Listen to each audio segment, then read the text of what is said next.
Vo veľa rodinách, kam prídem, zažívam to, že psík neposlúcha, lebo je mu ťažko od žalúdka.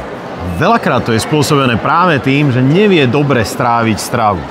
Ale okrem nastavenia stravy mu môžem pomôcť aj tým, že podporím trávenie. Ako to funguje?